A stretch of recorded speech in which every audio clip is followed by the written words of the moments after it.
Hydrogen, it's like, oh, proton, I feel your tug. Central potential, dip down, pulling on me. But I'm not falling in deep. No, that would break uncertainty. Say, oh, electrons move too much. Slow down your pace and put that orbit on me. Come on now, follow my lead. Come on now, follow my lead. Orbitals take the shape they do.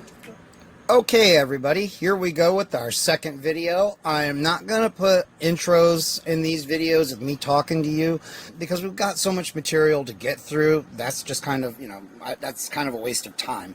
And so what we're going to do with these videos is we're just going to hit the ground running immediately at the start, picking up where we left off on the last one.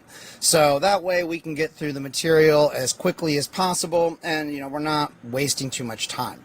I wanted to start this one just pointing out something that I missed last time.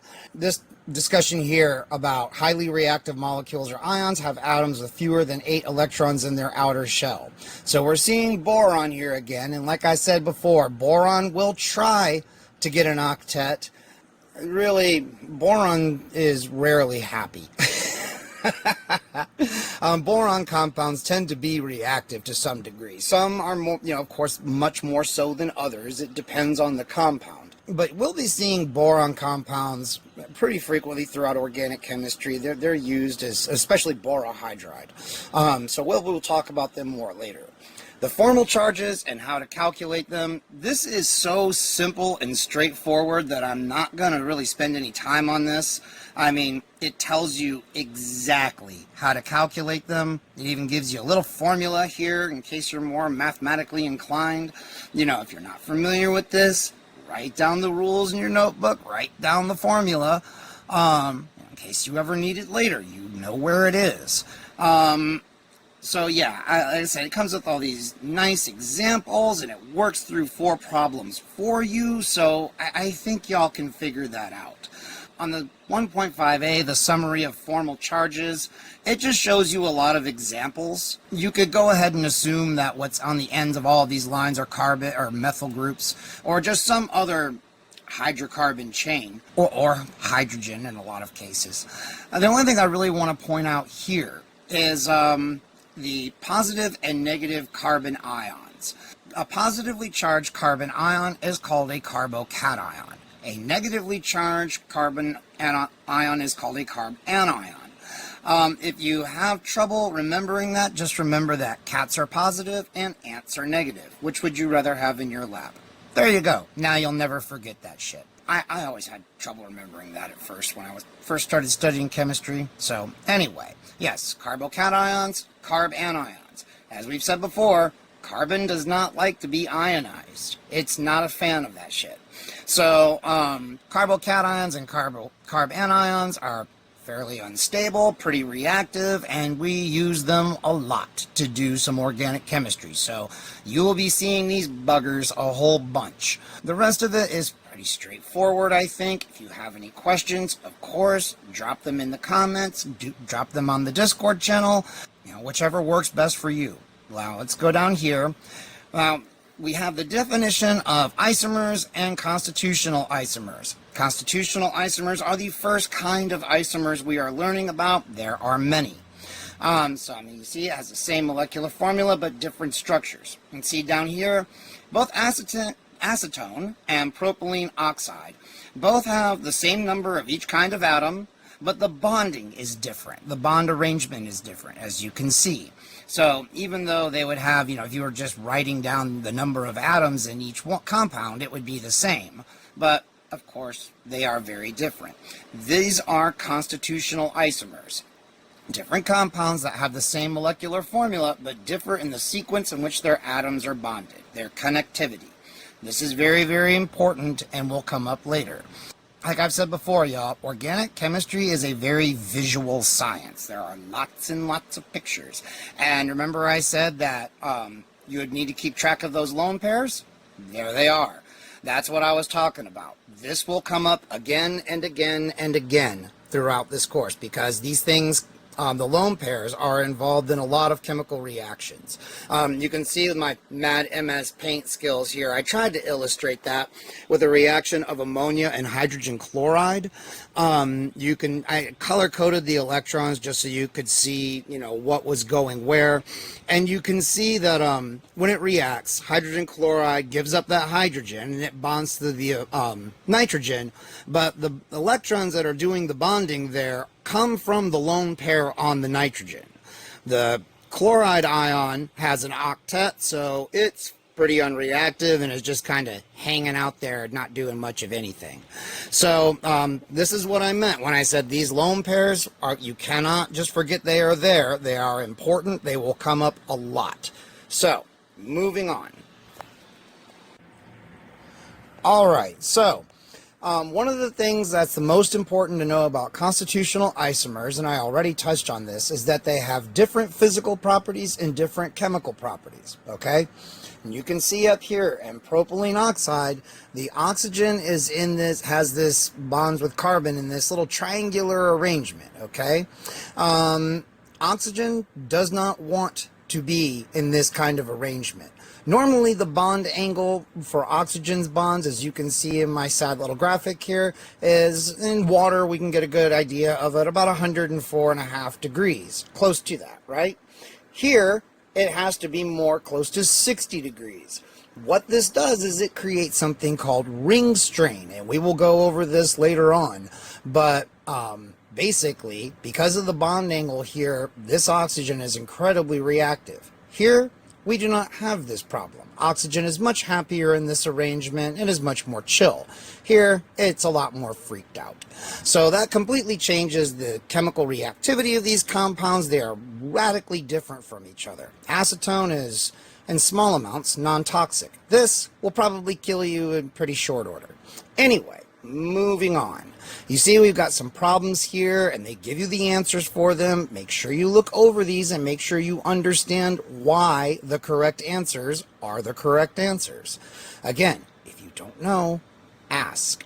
Now, moving on to the different kinds of structural formulas. We have our ball and stick models, our electron dot formulas, our dash formulas. You guys have seen all of these. Now we have the condensed formulas and the bond line formula. This is the one you're going to see the most, okay? And I know you guys have already seen organic structures that are just all done with bond line formulas, okay? That is normally what organic chemists use. Sometimes you will see condensed formulas like this. So let's talk about them for just a second. Alright, so we've jumped ahead to 1.7b here. We're going to go back and look at 1.7a, don't worry. The thing that I want to point out with these condensed formulas, and I mean I think y'all are bright enough to see, how these things are written. But one thing about these is that when they're written like this, where everything is just written out in a line, you'll notice that it's always the carbon and then what's bonded to it. The carbon and then what's bonded to it. The carbon and then what's bonded to it. So we have CH3, CH3, CHCl, CHCl, CH2, CH2, CH3, CH3. Okay? Generally, you write the H's first and then whatever else comes after it. We'll get into something more with this later on. Don't worry about it too much, because mostly what we will be dealing with here are the bond line formulas. We don't really too much write things out like this, at least not for the purposes of studying organic chem. That's more like, shorthand that people that already do chemistry use. All right, now, these dash structural formulas. What I'm about to tell you is incredibly important, okay? You see down here, it says that all of these are equivalent because atoms joined by single bonds can rotate relatively freely with respect to one another. This is incredibly huge, and like it says, we shall discuss the reason for this later on. Don't worry, we are going to cover the why of this, but for now, take my word for it. Atoms that are bonded by single bonds can usually rotate freely. It depends on the structure. But like for this one here, this molecule, which is propanol, propanol or propyl alcohol, you can see all of these bonds can rotate relatively freely. So this is the same as this, is the same as this. Here, all we've done is rotated this one around, and that gives us that.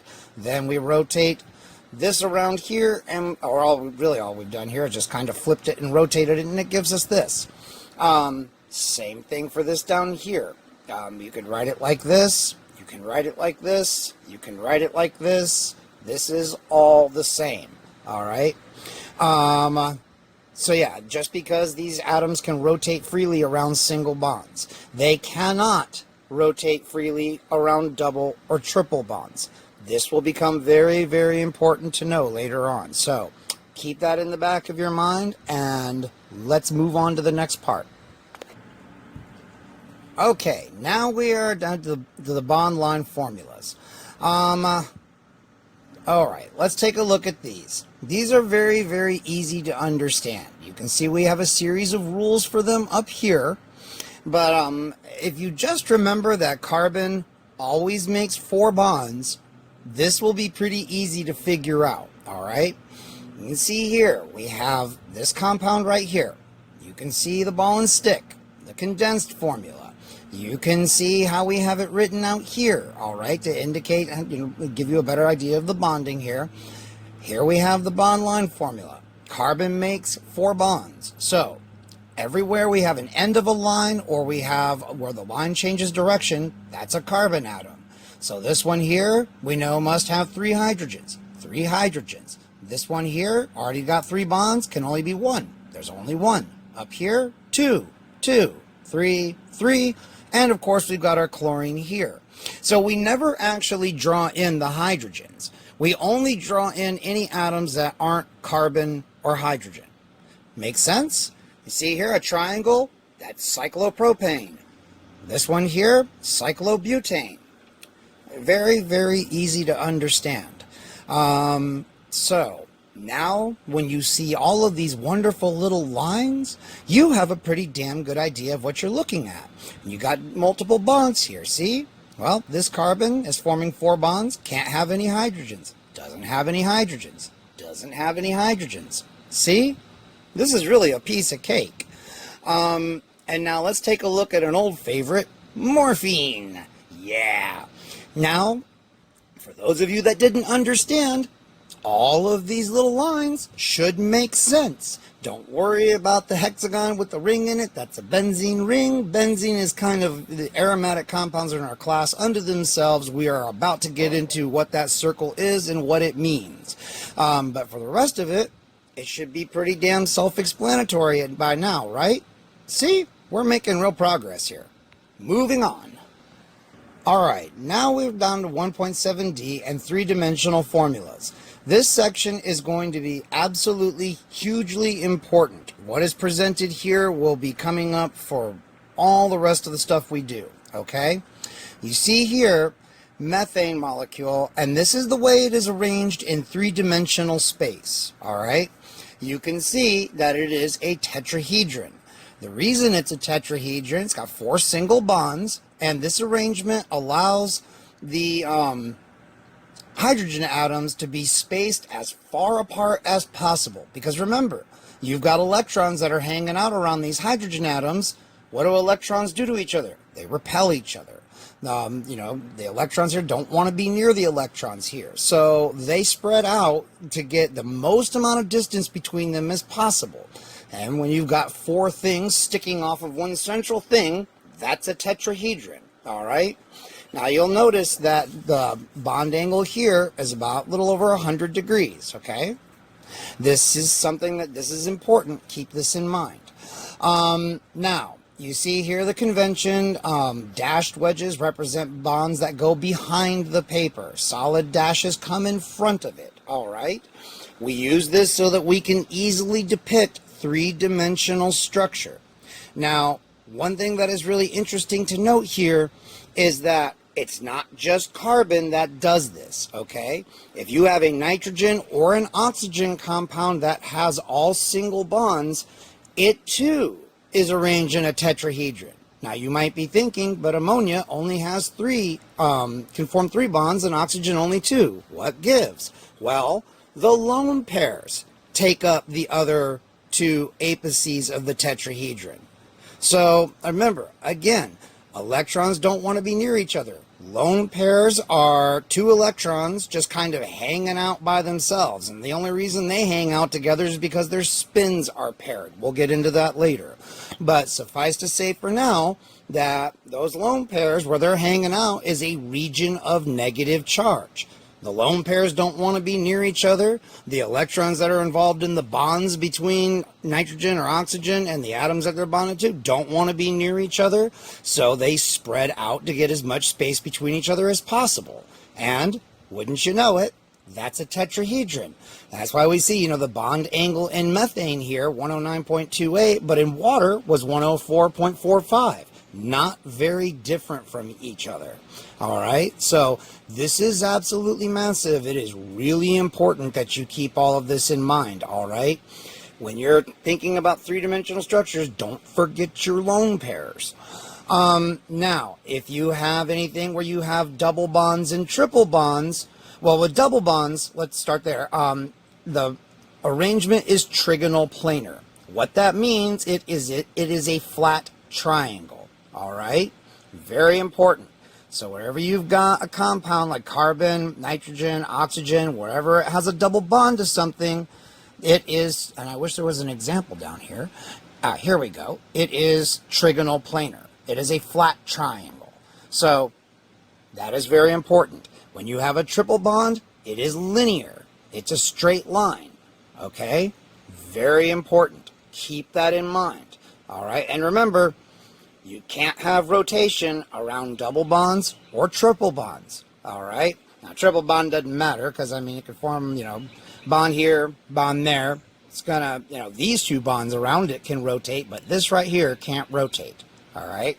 Neither can this, which locks these into place. Keep that in mind. It'll come up later. All righty. So I hope that... Because now the last thing we've got to get into before the end of this video is resonance, and that's going to take up a good chunk of time. That's why I'm kind of quickly going through this here, because resonance is so hugely important that we really need to take a close look at it. However, I don't want you to think that all of the rest of this stuff is not important, because it is. Everything we are talking about is critical for everything that is coming up, all right? We've got to lay the foundation before we can build the house on top of it. Tedious, I know, but we got to get through this, all right? This is the pain and agony of every organic chem student. Moving on. All right, boys, strap in. Here we go. Now, I'm going to go through what the textbook says here in some detail, because this is so important that I want to make sure everybody thoroughly understands this. All right, so let's look at carbonate right here. Now, if we wanted to write down the structure of carbonate, we could write 3 different but equivalent structures, okay? This is the same as this is the same as this, right? Now, one thing that is interesting to note here, and it says right here, and this is especially important, we can convert any one of these structures into any other by changing the positions of the electrons. I say that again, changing only the positions of the electrons. The atoms themselves do not move. They stay where they are.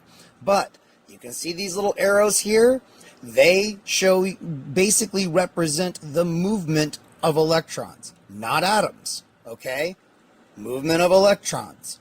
You will see little arrows like this basically for the rest of the course. All right, so this is very, very, very important to know the distinction. These arrows don't show where atoms are going. They show where electrons are going. All right? So you see that this bonding pair can move up here, gives oxygen a negative charge. Oxygen's highly electronegative, says, all right. This pair comes down here, forms a double bond. Carbon's like, well, I still got my octet, so I don't give a fuck. And everybody's happy. Okay? Everybody with me? Now, this is a lie. Because this makes it look like there are 3 different structures that are, one structure is changing into another very rapidly, okay? But that's not what's happening. In reality, there is only one kind of bond going on here, okay? And we can prove this. X-ray studies have shown that carbon-oxygen double bonds are shorter than carbon-oxygen single bonds, okay? So if this is really what was going on here, we would expect to see a signal from one carbon-oxygen bond that was short and two that were long. That's not what we see. What we see instead is that all of the bonds are of equal length. All right? Now, how can this be? That's because in reality, and we're going to get into it down here, but spoiler alert, because what's actually going on here is that carbonate is a hybrid of all of these contributors, okay? It is all of them at the same time. And believe it or not, the bond length between carbon and oxygen and carbonate, and this is true for all of them, is intermediate between what you would get for a full-on localized double bond and a full-on single bond. So it's in between. So you can think of it as kind of a bond and a part of a bond. But again, the most important thing to realize is that none of these structures actually exists. And I think there's a picture of it down here. Oh, come on. Oh, for fuck's sake. I'll put one in there. But anyway, this actually exists as a hybrid structure. I know the picture's in here somewhere. I saw it earlier. Anyway, let's move on to what it has to say down here, okay? All right. It states that whenever a molecule or ion can be represented by two or more Lewis structures that differ only in the position of electrons, two things will be true. None of these structures, which we call resonance structures or resonance contributors, see, I told you, will be a realistic representation of the molecule or ion. None will be in complete accord with the physical or chemical properties of the substance. The actual molecule or ion will be better represented by a hybrid, an average of these structures, all right? Resonance contributors are not real, all right? They only exist on paper. Again, only the hybrid of the structure actually exists, all right? This is going to be so utterly fundamental for everything else coming down the road. I cannot say it enough times. All right, now one thing that I want to point out here in the text, it tells you actually what the bond lengths of these are. It tells you that in carbonate, the carbon-oxygen bonds are all 1.28 angstroms long. That little A with a ring on top of it, that means angstrom. This is really easy to remember. An angstrom is a tenth of a nanometer. That's what 10 to the negative 10 meters is. That is 1/10 of a nanometer. So that's about how long chemical bonds are. Anyway, so we come down here. It shows you that resonance contributors are shown to be, contributors by using double-headed arrows. Important to note that they do not, we will use double-headed arrows later on to represent equilibrium. That is not what this is here. It is a completely different thing. This is simply convention, all right?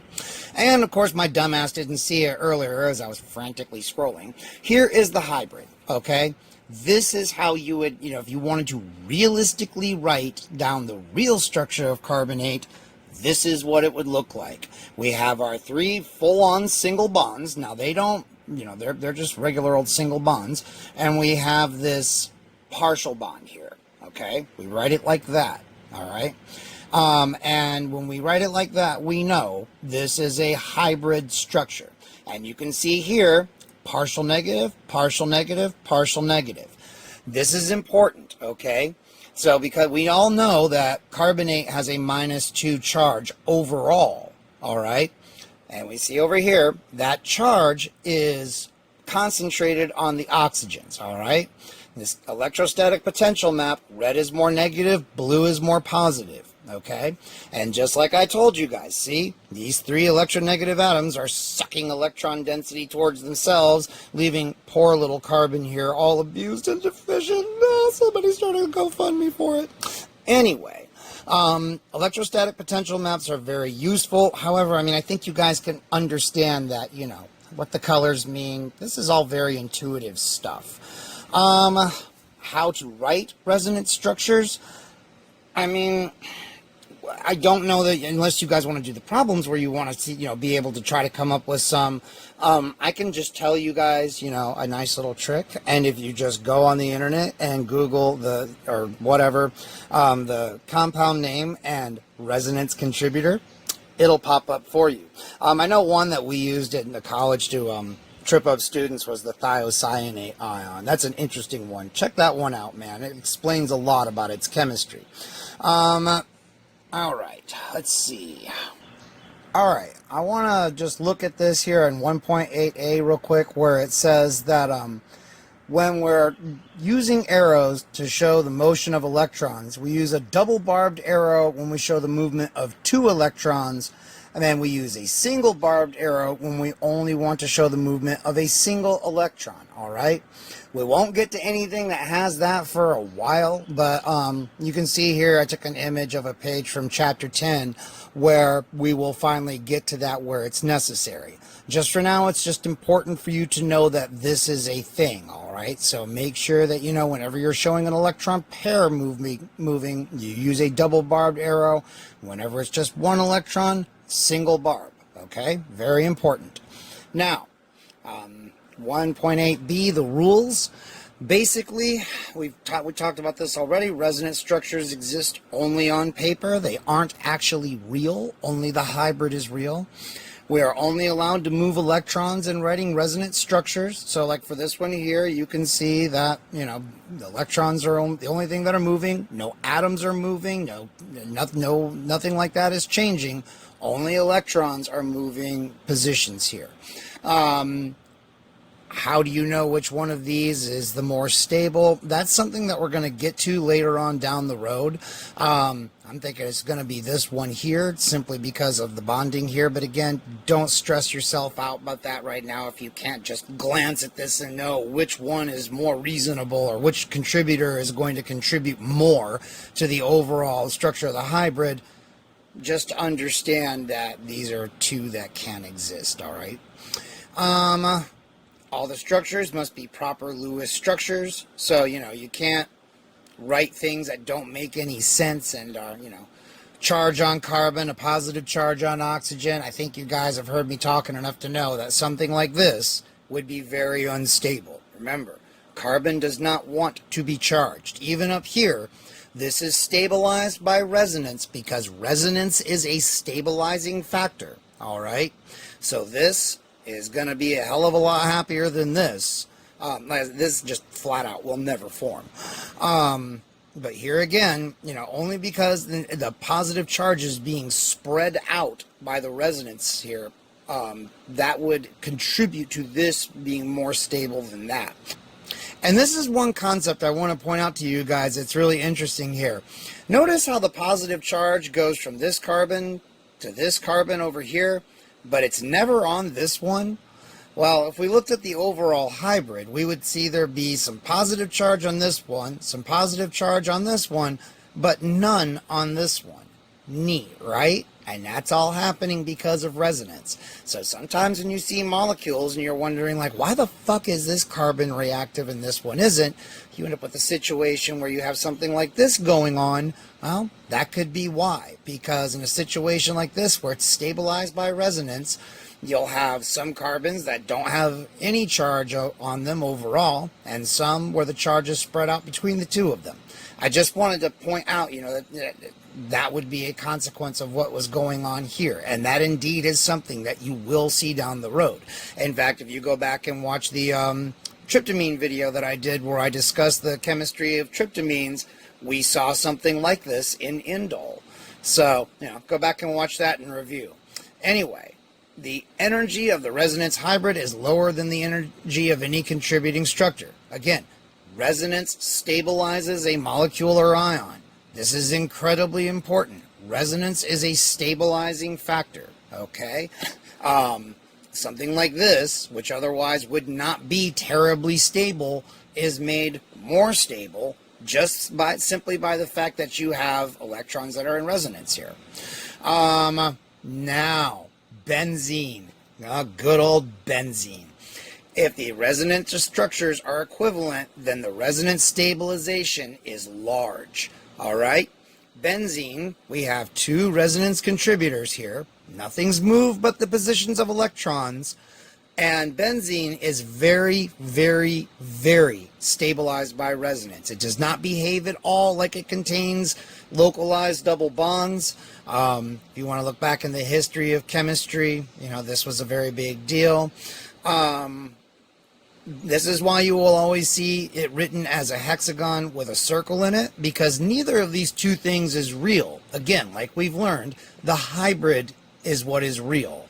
And since these two are basically completely equivalent, we have a large resonance stabilization of benzene. This is why aromatic compounds like benzene, that's what this system is called, it's aromatic, and there are other aromatic systems, and we'll discuss all this, but that's why this little bugger has kind of a chemistry unto itself. That there is a whole chapter devoted just to benzene and other aromatic compounds, so they're kind of a weird case. The more stable a structure when taken by itself, the greater is its contribution to the hybrid. So, come back up here. Like I was telling you before, for reasons that we will get into later, this is going to be more stable than this. I can give you a brief description as to why. When you have a positive charge on a carbon atom like this, it's going to make this carbon unhappy too, okay? You got a positive charge here. Carbon does not want to have a positive charge. One thing it can do is it can pull electron density towards itself through these single bonds here. This phenomena is called induction. Here we've got these carbons which have all these hydrogens bonded to them here that can release electron density through this bond to kind of help with this whole charge situation going on here. Here you don't have that. You just have one bond here to this carbon here, and you got two hydrogens which can't really release a lot of electrons towards the bond. So this is going to be more stable than this. Again, we will get into this in great detail later on down the road. Trust me. All right. How to decide when one resonance structure contributes more to the hybrid than another. The more covalent bonds a structure has, the more stable it is. Okay? That's important. This is going to be more stable than this. All right?